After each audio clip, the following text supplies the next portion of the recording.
I was noticing that there was a lot of different supercasts, and they were all kind of scattered, and there was not a good structure to them from my vantage point.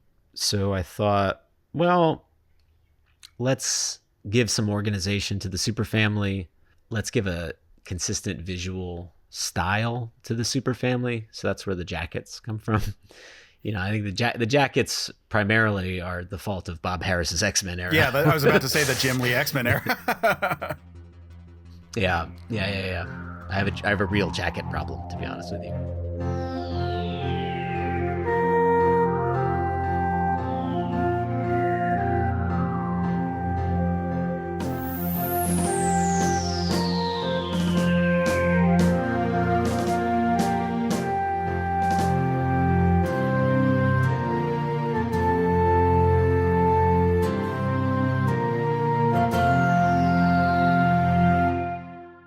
Hey everyone, and welcome back to the Men of Steel podcast. I'm Case Aiken, and unfortunately, I am not joined today by J. Mike Folson. He is working today, and we are doing a little bit of daytime work. We're actually interviewing someone who has stuff to say about Superman, as opposed to just all of us who are just like nerds on the internet. Because today we are joined by Paul Kaminski, who is what is your actual title at DC these days? Nerd on the internet.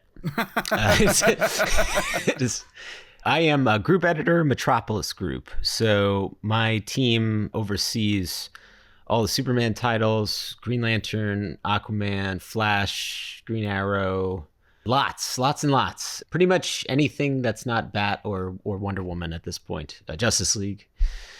So yeah, lots. Yeah, I edited a lot of books.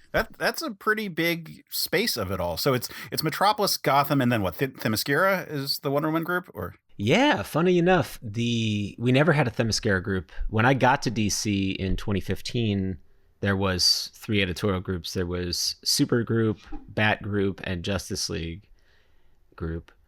And Justice League was kind of the catch-all. And then things consolidated. COVID happened. There were many corporate takeovers and things. By the end of all of that, there was 2 groups, Metropolis Group and Gotham Group. And then just recently, in the last year, the wonderful Brittany Holzer was promoted to senior editor and now heads up her very own group, Themyscira Group, which oversees Wonder Woman and the Titans cast. Okay, cool. It's always fun finding out more about the behind the scenes with this all. And I have to thank you so much for coming on. We have been friends mostly on Facebook for like 15 years now. We know each other through a mutual friend from back in the day when you worked at Archie Comics. And that's how we got connected. And then I have just stayed just generally like good chatters online with one another. Nerds on the internet, you might say. Yeah, nerds on the internet, which is exactly the kind of thing that this podcast is for. So I don't want to keep you too long, and I've got some basic questions for you. So why don't we get into it? Let's do it. All right. So, Paul, what first got you into comics, and when did you realize you wanted to work in the industry? It was the X-Men cartoon when I was very young, and I was about 7, 8 years old when that cartoon went on the air, and I worshipped that cartoon, worshipped it, and through osmosis, I obtained a couple comic books. I don't remember where I got them, but there was an X-Men Adventures comic, which was a tie-in to the TV show. And I was like, wait a minute, they make comics about this? My favorite show? And so that's all early elementary school. And then the first comic I bought with my own money was Wolverine number 76, the issue after he gets the adamantium sucked out of his skeleton. Spoiler alert. I'm so sorry, everybody. And then the first trade paperback I ever owned was the Death of Superman. So those 2 things were the formative things for me. It was Death of Superman and X-Men. And I worshiped those things. Like I really liked the Christopher Reeve movies. I used to watch those, particularly Superman 3. I have a lot of distinct memories of Superman 3. I think a lot of people our age have very distinct memories of Superman 3. Yeah, right? Because it came out when we were like born, right? Like basically. But so it was just hitting the VHS market at a time when we were very tender and ready for Superman, And then I worshiped the Batman movies too, like Michael Keaton Batman just forever, and Batman 66, and The George Reeves Superman was around the house, so comics were an early obsession, and it felt like a clubhouse to me. And that's something I've tried to keep going in my various comic projects over the years, is to try and perpetuate that feeling of a clubhouse. Whenever I would have a bad day at school, I wasn't the most popular kid in the universe, and I knew I could come home and go in my bedroom, and there were the X-Men, like, waiting to hang out with me and tell me that it was actually okay to be a weirdo. Or there was Superman to tell me that actually there are people who are good in this world and will protect you, and they may die, but there will be others to take their place, I guess. So it's that clubhouse, that sort of feeling of belonging. Like Wizard magazine was also really formative for me. Oh yeah, talk about just like a foundational like memory in terms of like comic book fandom from the 90s. Yeah, I read Wizard to I don't know. I'm trying to think of the right superlative. Like I don't think superlative was the right word, but I loved that. And actually, as a kid, I was a Marvel zombie, like pretty hardcore Marvel zombie. And so I didn't read a lot of DC comics, like regular comics, but it was through Wizard that I got to know all of the DC cast. Like basically I read through people writing about it, all of like Green Lantern and like all this stuff. And that's where I got my education, was from Wizard magazine for comics. Yeah, like that's such a funny thing about that era that I really miss, like having such a comprehensive guide. Like I feel so versed in the comics of my day, even though I didn't read. Like there's plenty that I like went, like I hunted for and sought out because of Wizard, but there's so many that I never really read like all that much of, but I still like felt super connected to. I'm trying to think of a good book off the top of my head. But it just was such a wonderful like avenue towards understanding the greater comic book space. Yeah. It made me feel like I had found my people. Like there they are, and so yeah. And it also made me feel like I could do it too. And that's the wonderful thing about comics, is that the bar for entry is pretty low. Like all you really need is a drive to do it, and a certain degree of imagination and dedication. Even if you're not artistically inclined or have natural artistic talent, you can find ways into comics that circumvent that if you need to. There are other ways to interact with it, whether it's writing or guiding a line. So when I was a kid, actually, I had a whole line of comics. It's funny, I'm doing what I did now. What I do now is what I was doing at 9 years old. I had a whole line of comics that were called K Comics, because my last name, and very creative, I know. And I had super teams. I had a whole line of books. I had crossovers. I did house ads. I did editorial columns. I was like 9. I was doing all this stuff. And those were superhero to start. And then when in middle school and high school, they morphed into comedy comics. And then I was like, well, I guess I'm gonna dedicate my life to this. And so I went to school to do it, SVA. Nice. So still in the realm of like what got you into comic books, was there a particular creator?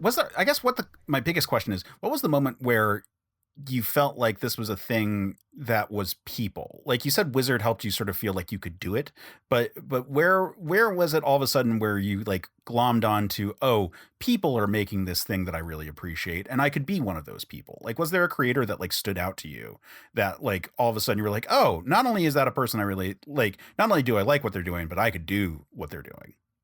Yeah, it was a big so I came into X-Men post Claremont, although that was still kind of hot on the presses. So right, and the cartoon was so like influenced by the Claremont run that right, yeah. But I came in at the Lobdell years, which are in a lot of ways the Bob Harris years, and so it was Bob. It was the Pizza Hut video. You know what I'm talking about? The Pizza Hut, Enter Magneto, Deadly Reunions. Oh yes. Night of the Sentinels 2-part VHS set that had Fabian Nicieza, Bob Harris, Stan Lee, and Scott Lobdell all talking about comics. And I was like, ooh, those are the people that make it. And that video I wore 2 pieces. Like I watched that all the time, mainly for the opening where they're talking about how they approach the characters and things like that. Funnily enough, when I wound up working for Bob Harris, when he was DC editor-in-chief, when I first started, I was also working with Scott at the time, and I got them both to sign my VHS copy. That's awesome. That was a formative tape for me. So there was that, and then like I was always wondering like, who is Tom DeFalco and why is he always talking in these books? Like, and I was like, he seems to like cigars according to this column here. And like, obviously Stan was a good spokesperson. So I knew what editor-in-chief meant. I didn't really know what an editor did. My relatives still don't. But I knew what an editor-in-chief was. That was the guy who made the decisions about the characters. And I was like, yes. And so I didn't set out to become that. But when I found that avenue, it was natural for me because I kind of had an innate understanding of what a good editor might do. Okay. Now, you have worked in the comics industry pretty much your entire adult life at this point. And so you've worked across several different corners of comics, from Archie to Sonic, now to all of them, apparently Metropolis, which includes so much beyond just Superman, but Superman. How did these experiences shape your editorial voice? Yeah, so it's been 17 years. There's a lot of people who lap me, you know. For a long time, I was used to being the youngest guy in the room in these things, and you know, that is slowly starting to change. But yeah, so it was my boss at Archie, Mike Pellerito, showed me the ropes. Like he was like, here's what editing is. I was like, did anyone ever like write any of this down? He's like, no. I was like, okay, neat. He's like, here's this article from this trade magazine. And this tells you like 2 approaches to editing, which I still remember to this day. And one approach is like more of a hands-on approach, and one approach is very hands-off approach. And you can kind of pick and choose and oscillate between those depending on the creators. But I learned originally, I really think back to this often and wonder what he must have been thinking. But my first script I ever edited, it wasn't what I envisioned the issue to be. It was an issue of Sonic the Hedgehog. It was issue 210. And it wasn't what I had in my head when I was like thinking about how the story was going to unfold. So I sent the writer back. It was Ian Flynn. He's a wonderful man. I sent the writer back, like, I was like, all right, that story's cool and all. Here's a counter story. And I was like, boom. And I wrote the whole thing myself and sent it to him. And he was like, cool. Love the spirit. I am the writer of the comic. And so it was a lot of like feeling it around, you know, and getting to know what editing means. And so editing is not writing the comic yourself. And that was a lesson I learned from day one. It is not writing the comic yourself. It is finding other voices, other talent, creators, tapping into other imaginations, and then using your own creative energy and skill to amplify, enhance, and support those ideas.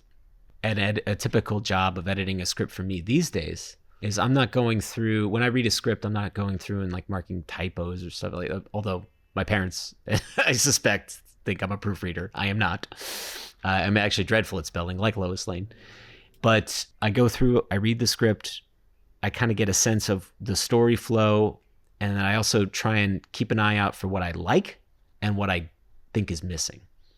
And then those are the notes I tend to target. Hey, you went through this whole story with, it's in a Green Lantern comic book, but Green Lantern is not really doing anything proactive in here. You really want him to do something. Hey, you had this great Superman story and then it ended very soft and didn't drive us to the next issue. You probably want to do that. And then where I can contribute story-wise is more in the long form arc of it all.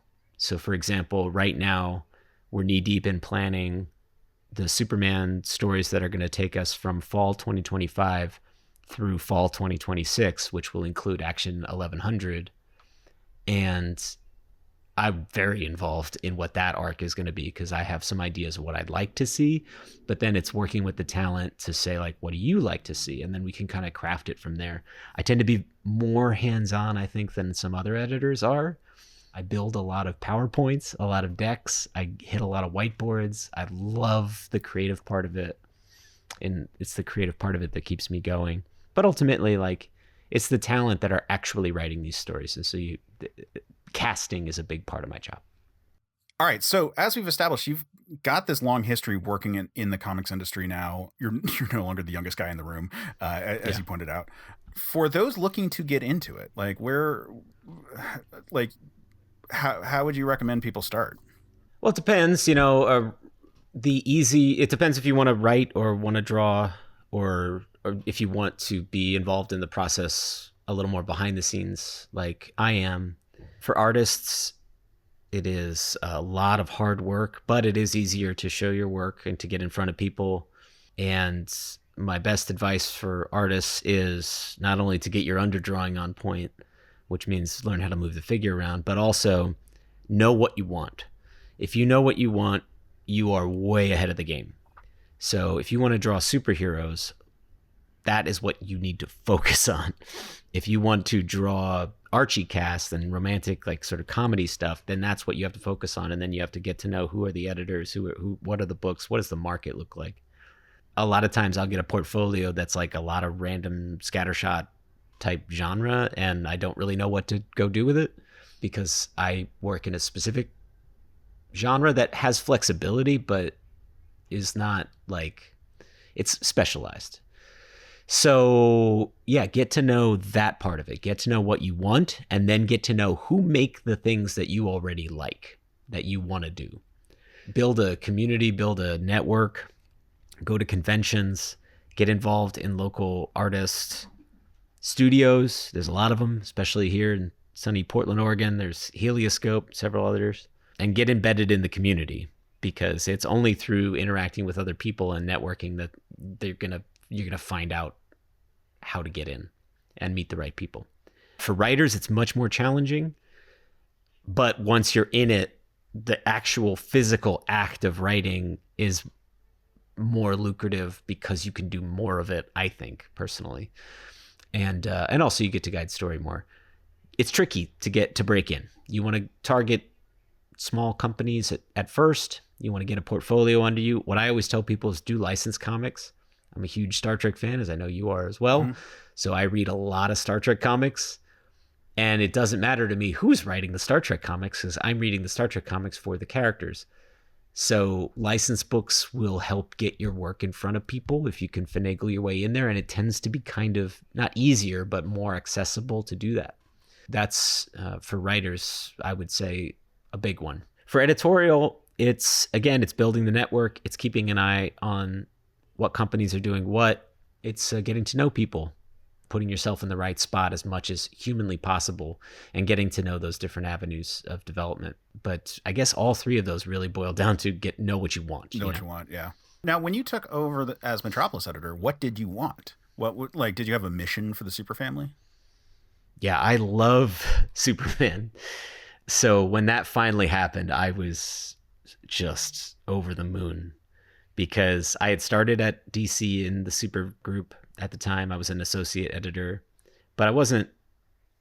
I was touching some things, like I edited a lot during the Rebirth era. Supergirl, I was associate on Action, some other items, and then the groups all got shuffled around, and I was taken off the Super books. But I spent some time in Justice League. I spent some time and then I've wound up in Bat Group, and I wound up having a good time in Batman Group. And actually the advantage of that was I got to edit a lot of different titles. In fact, I'm one of the few editors who really has edited almost every one of the books we make in some form or another. I've had runs on Wonder Woman. I've had runs on Titans. I've had runs on Detective. I've had guest spots on the core Batman title. When it was time to come back home to Metropolis, my hope was to take the spirit of what those books were trying to accomplish, but to put it in a slightly more familiar wrapping to bring us to the immutables of those characters a bit more, and then continue to play out those stories. So what you see is, John not going away. John just takes a different role alongside Superman himself. So that, I guess, ultimately I'm taking lessons from that X-Men Chris Claremont Jim Lee thing, which is take the thing that's working, but put it in a wrapping that feels intrinsic to the characters, yet modern. So my first hiring was Joshua Williamson because he and I had just done Dark Crisis together. And Josh and I, we're about the same age. We have very similar sensibilities. We're pretty close just generally. And we also have a good working relationship where he, at this point, he and I work together on a lot of books, Flash, Batman, Superman. So he knows when I don't like something and when I like something and vice versa. And we have a good feel for each other. So I knew if I'm going to do this and I want to do Superman, like the Superman we know, I wanted somebody I could trust with me who would do it young and fun.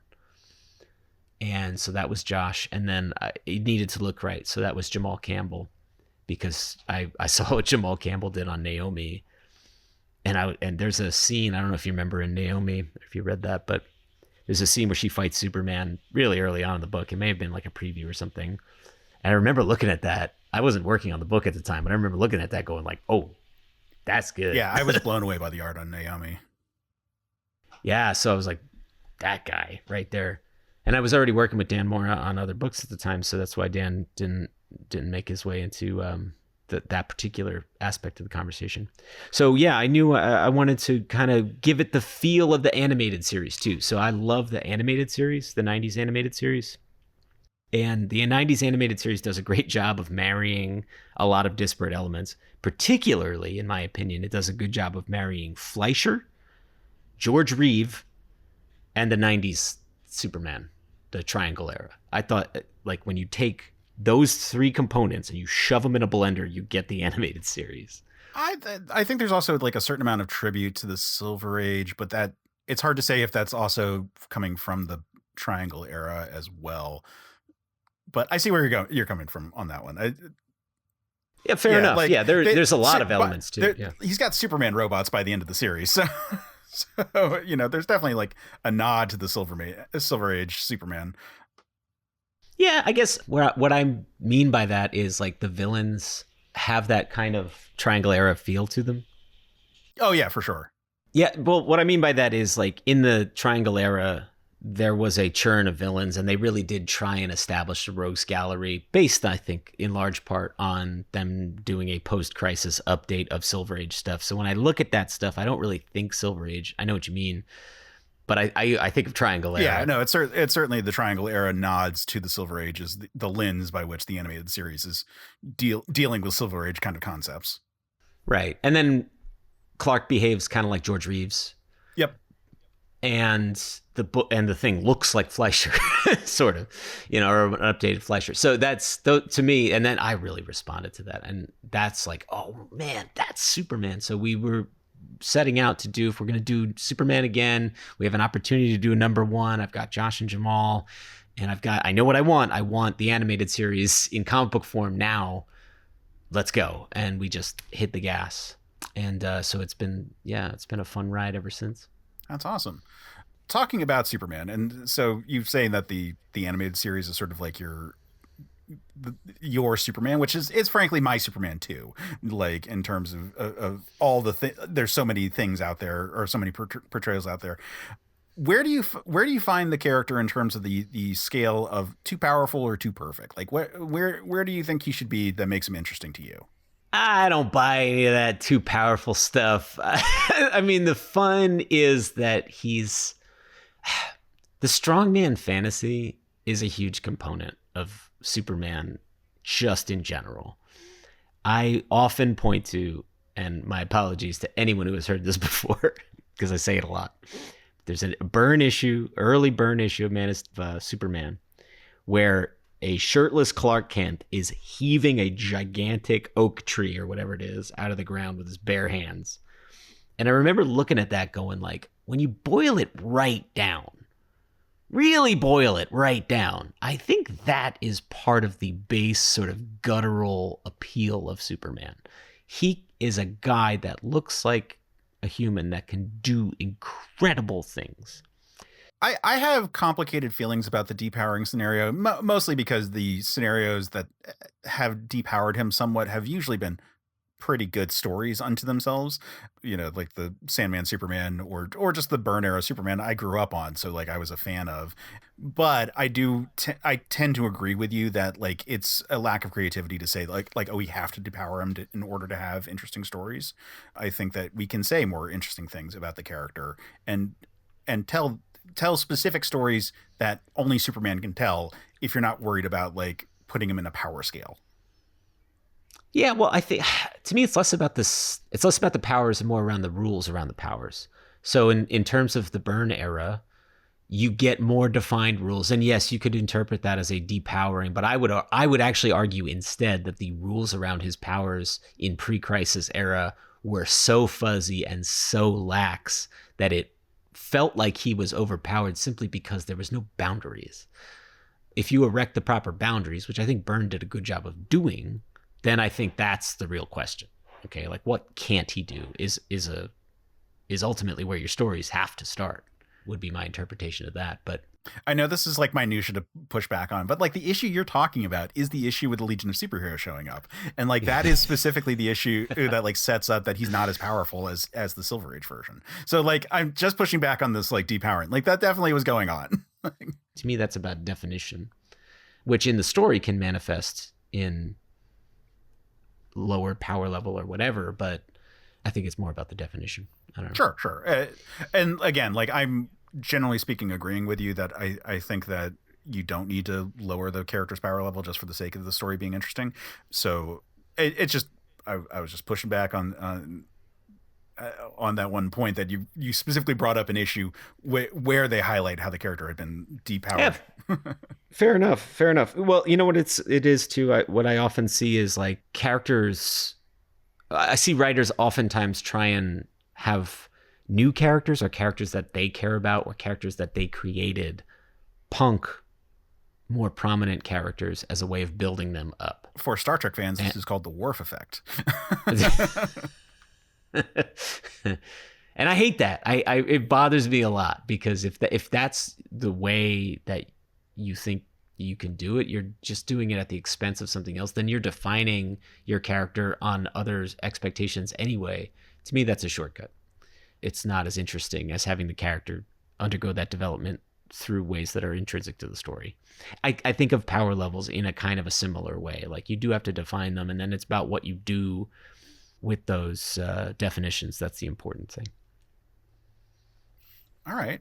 With those definitions, with everything that you're sort of approaching Superman from, like how do you balance legacy and innovation when it comes to like the approach to Superman books? I mean, they've been running now for 90 years. Did we just hit that? Was that so just about? So we're just about at 90. So 85 was, I guess, the last big send off then. So yeah. So it's hard. It's hard to do. It's about knowing what you want. It's knowing what you like.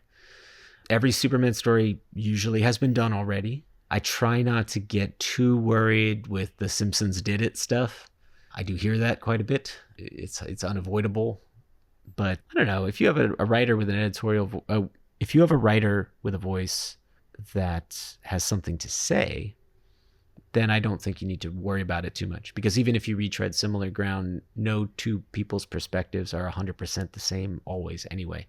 So I do tend to myself, even as just a reader, be more attracted to writers who have something to say. And it's clear that they have something to say. Not in a finger waggy sort of way or some sort of like message. Browbeating. Yeah, something like that. Soapbox thing. I don't like that. But if you have something to say about the human experience, I am absolutely 100% there. Yeah, I appreciate that. And then comics are beautiful because they're a collaborative medium. Even if you have a story that has some similar hallmarks, if you put a different art style, aesthetic approach on those, then you get something different anyway. Yeah, I'm not intimidated by it. Some people are.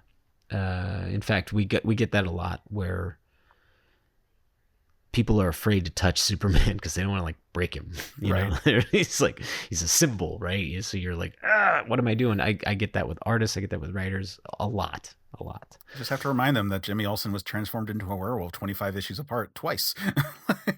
Sure. Yeah. that Jimmy stuff. That's hard to reconcile in continuity. Mark does a good job. He does, yeah. Mark Waid does a good job. But yeah, it's not intimidating for me in that way. I would rather Clark be, in my opinion, he's the most human character in DC. Maybe even in comics, even though he's not human canonically. He's our POV character on humanity.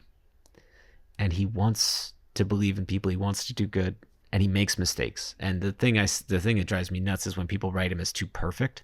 People tend to write him actually sometimes like a school principal. That drives me nuts, where he comes and tells you what you should and shouldn't be doing, or that he's very disappointed in you. He's not very disappointed in you, actually.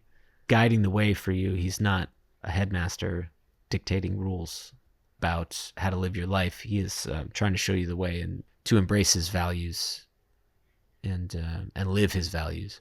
Ideally, I mean, going back to that burn era Superman, there's like the scene in Man of Steel where like someone's like playing their music too loud, and he like turns it down, and it's just like, have a good day, citizen. Which certainly feels a bit of that hall monitory kind of Superman, the high school principal that we're talking about here. That drives me nuts. It happens all the time. Yeah, but as long as I'm working on it, I avoid that stuff because that makes him annoying. And he shouldn't be. On that note, discussing the humanity of Superman and how he is the most human of them, how do you go about approaching the super family? It's bigger than ever now, or maybe not bigger than ever, but it's as big as it's ever been. How do you keep them all feeling distinct and part of one world, but while at the same time being distinct? And then I have a follow-up question, which is, why should the Matrix entity Supergirl make a return? Yeah, so that was the other big part of when I came on Superman. I was noticing that there was a lot of different supercast, and they were all kind of scattered, and there was not a good structure to them from my vantage point. So I thought, well, let's give some organization to the super family. Let's give a consistent visual style to the super family. So that's where the jackets come from. I think the jackets primarily are the fault of Bob Harris's X-Men era. Yeah, I was about to say the Jim Lee X-Men era. Yeah. I have a real jacket problem, to be honest with you. Yeah, that's why I was like, let's put them all in a similar look. And Dan Mora did those designs, and I knew I could trust Dan to do them. And I want Superman to be the only one that has a cape purposefully, because I want Superman, well, I guess in steel, but I want Superman to be distinct amongst them and for them to all feel of a piece, kind of like a team.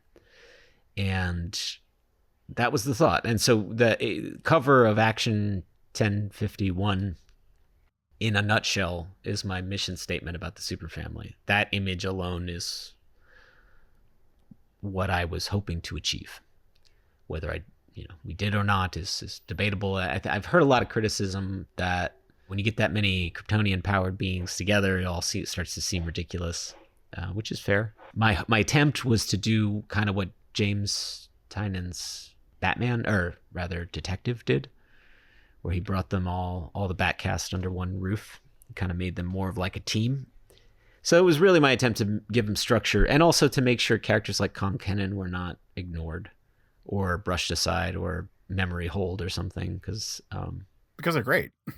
Yeah, they're great, and everybody's got a favorite one, right? So like, yeah, are the odds that your favorite supercast member is Con Kennan, is that high? The odds? No, but he's a great character. And like, there's huge Connor fans out there. John now means something to people. Like, John is now not just a great character in the story, he's an icon of queer culture. There's all kinds of good reasons. Supergirl fans, like, I got to know Supergirl fans pretty damn well when I was working on that Rebirth run. There's all kinds of reasons. So I was trying to put them all together. Now I think we're at a point where, hey, we've been together for a couple years. We can maybe start to send them off on their own a little. Make sure they have something interesting to do, though. So we have some Connor plans that mainly involve the Green Lantern titles. You'll be seeing Connor in the Green Lantern books. Hopefully be doing some interesting things there. Supergirl now has her own title again. On the wonderful Sophie Campbell is doing just awesome kind of punk rock Supergirl. It's really, I'm impressed with that book. Brittany Holzer, the aforementioned Themyscira. Senior editor is working on that. Yeah, John is over in Secret Six, and we've got some other John plans for the Superman Unlimited book. So now they're kind of branching off a little. Just trying to bring them together, and then maybe time to shift them apart again. Nice. And with my follow-up question, why should the Matrix entity Supergirl make a return, in your words? Well, I can't get into actual spoilers with that one. The Matrix as a concept will have lots to do in the coming year. Oh, dear God. That is all I can say about that. It is, I think, going to be kind of kick-ass and cool. I look forward to hearing what people say. But yeah, there's an interesting thing coming up. That's all I can say about that. Keep your eye on the Justice League specials we're doing. Yeah, that's about all I can say. Okay. On that note, is there a Superman villain you think deserves way more love than they usually get? Like, do you... Atomic Skull. Atomic Skull. Okay. Is one of my favorites. I love Atomic Skull. I loved it. He broke good, and I loved it for him. And then when I left the super titles, they kind of just put him back to being a punching bag again. I was so sad because when you read Phil Menez's Superwoman, he turned Atomic Skull into a symbol of prison reform. And I was like, oh my God. And there's something intrinsically like funny about that, but also like very endearing and also like extremely character driven about a guy who's literally walking around as a flaming skull face who everyone has a judgment about. I guess going back to letting my X-Men show a little bit, but who doesn't like necessarily want to be bad. He just kind of looks bad. And so he's leaned in over the years. So anyway, you'll see in my editorial career a bizarre fascination with Atomic Skull. He pops up everywhere. He's in Batman Superman. You see him. We opened Batman Superman 9, I think, on a splash page of him running through the street like, I'm fucking ever. Oh, sorry. I just swore. It's okay. We are a blue podcast. It's a Superman blue podcast. Superman blue, yeah. So I love Atomic Skull, yeah. I do love Conduit. Candy Braverman's got more story in him, I think. I really like Maxima. I think when done right, Maxima can work well. I don't love the sort of hokey or like transparently male gazy version of her, but I think there's something about her not necessarily lusting after a mate, but seeking a king to her queen, like the Borg Queen seeking Locutus. Like I think the Borg Queen and Maxima have some light connective tissue. Pick up the Superman Treasury. That'll be available a couple days before the Superman movie for more on my Maxima fascination. I like Hank Henshaw. He can be done too much. I find myself doing too much with him just because he's a really cool visual, and the Terminator made a huge impression on me as a child, but I like Hank Henshaw a lot. And I think Eradicator under the right circumstances is really, really an interesting concept. A lot of fun to play with. I have lots of Zod ideas. Keep your eyes peeled. There's lots of hints being dropped at Zod things brewing. Yes, I've noticed that in the Superwoman arc that has been going on. Yes, yeah. We did a book, Kneel Before Zod. That book was originally it was inspired. I wanted to do a book that was like Wrath of Khan, where after he got not in the sense of him attacking Superman, but in the sense of seeing what happened on City Alpha 5. So that was the original intent of like, okay, Zod has conquered a world. The book diverged from that because and this is true, I am not the writer. I did approach, I guess I could talk about this. I did approach Nick Meyer to write that initially. He was very sweet. He took the meeting. I got to talk to Nick Meyer. Which is super cool for those not familiar, writer of Star Trek 2. And 3, a co-writer of 3 and co-writer of 4 and writer. Yeah, no, and beyond, but like. He's one of my heroes. And he took the meeting and he did decline ultimately, but it was really cool to be able to talk to Nick Meyer. I was like, oh my God, there he is, the guy from the DVD special features. So that was really special. But that's so yeah, I love Zod. I love Zod and Ursa and Nan and all that stuff. So there'll be more to come on that front. Well, I had a note to ask you about stuff that you're excited about, but I feel like we've kind of covered a lot of the big things that you've teased so far. Is there anything else that you can tease that you're excited about coming up? Superman Unlimited, don't sleep on that book. That is, right now, there's three core super titles. We have Superman Unlimited, and Action Comics. Past, present, and future. Action Comics is Mark Waid telling the story of Superman as Superboy canonically for the first time in modern continuity. It's a nice, lovely, fleshed out, character driven, heart forward companion to the history of the DC universe he's also writing. Superman Unlimited is really the present day Superman cast dealing with the new world imbalance of all of this fresh kryptonite, the kryptonite kingdom, the kryptonite forces that reside within that kingdom, and a new kryptonite king. There's a lot of great stuff brewing in Superman Unlimited by Dan Slott and Rafa Albuquerque. And then Superman, the book, will primarily be dealing with the broader all-in stuff. So that's the Legion of Darkseid. That is the arc that began in the All-In Special and continued on, and the creation of the Absolute Universe and all that. So if you really want to have the heartbeat of the future of where DC is going, Superman does herald that future in the core Superman title. So check out Superman 28. That's going to be a big one. 28, 29, 30. That's the Legion of Darkseid story arc. So past, present, future, it gets different flavors, all of which are crucially important Superman pieces, and all of which I am so happy exist. It's really a beautiful thing because I love this character. I really want to. My goal was to grow the line, grow the Superman line. And if you look at the Welcome to Metropolis editorial spreads we're now running in the books, you can see on the far right the books starting to get bigger and multiply and get more. So it's an exciting time because there's a lot of content by a lot of really great creators. Yeah, it's a very exciting time. On that note, looking at the time, I think I need to let you go. One last question before we do. What's the big bugaboo that you've got? Like what is the biggest misconception fans have about working on comics that grinds your gears? I thought you were going to say about Superman, people writing Superman. I can tell you that one, and then I'll tell you the answer. Sure. The thing that bothers me the most when people write Superman like a dummy, he's not a dummy. He is the world's second best investigative reporter. People write him like an idiot, and it mangles my brain when that happens. He is not. He is smart. Superman figures things out. He's not as smart or maybe as specialized as somebody like Batman or The Question or something, but he is intelligent and should be written as such. Agreed. Yeah. So that's my Superman bugaboo because I see that a lot too. Not only does he come across as a prince, he somehow comes across as Strickland and Biff at the same time in like different manners. It drives me nuts. But then Mr. Strickland. The thing about comics, I'm going to borrow from Andrea Shea, senior editor at DC. She does wonderful work. She does all the DC Pride specials and a lot of Black Label stuff and works on wonderful books. She wrote online one time because people asked that question, and it was, we're not intentionally trying to destroy your favorite things. Because we all get passionate about this stuff.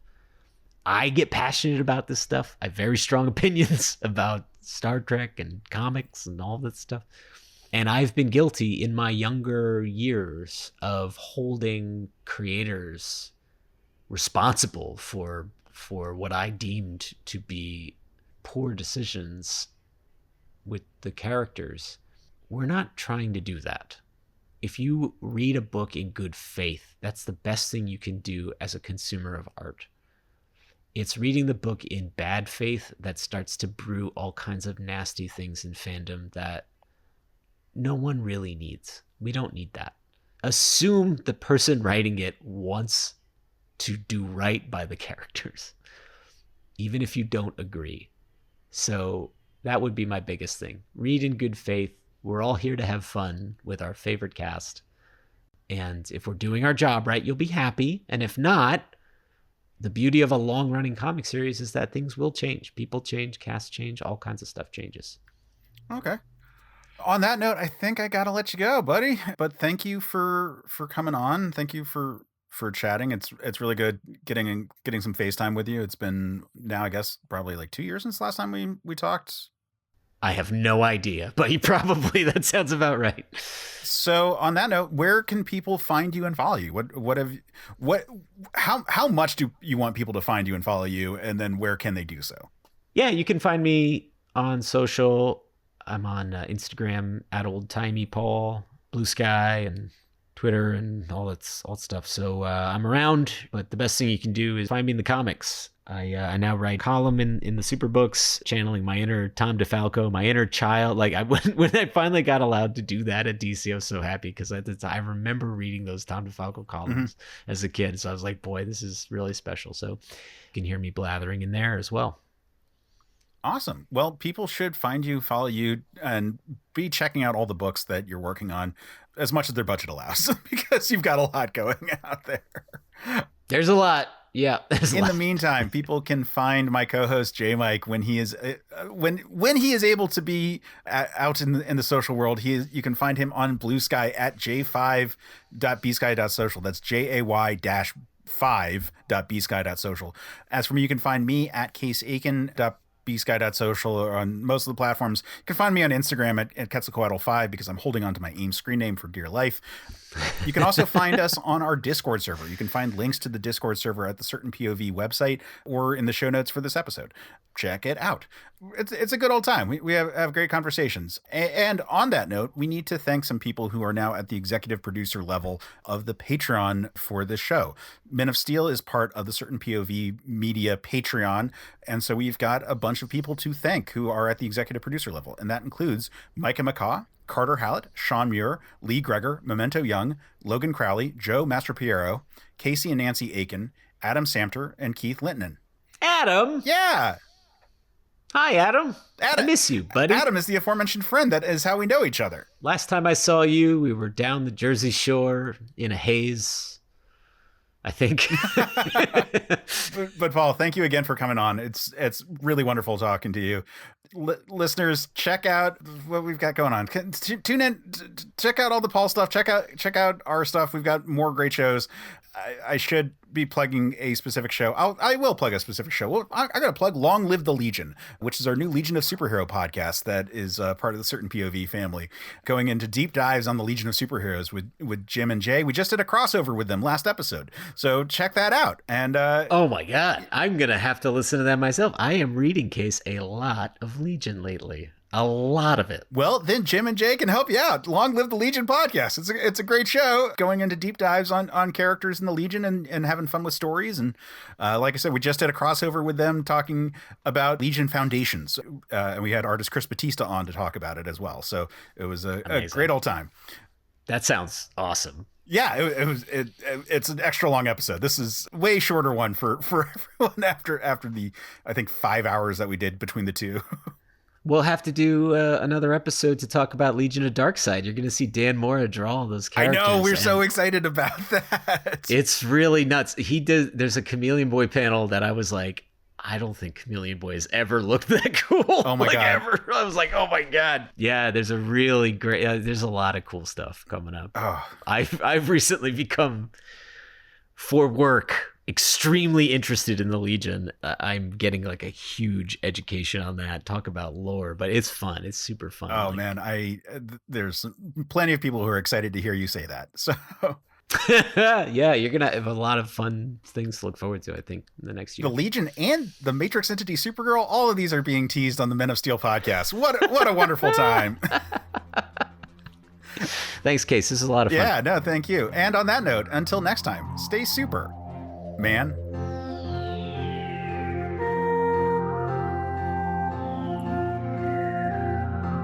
Men of Steel is a Certain POV production.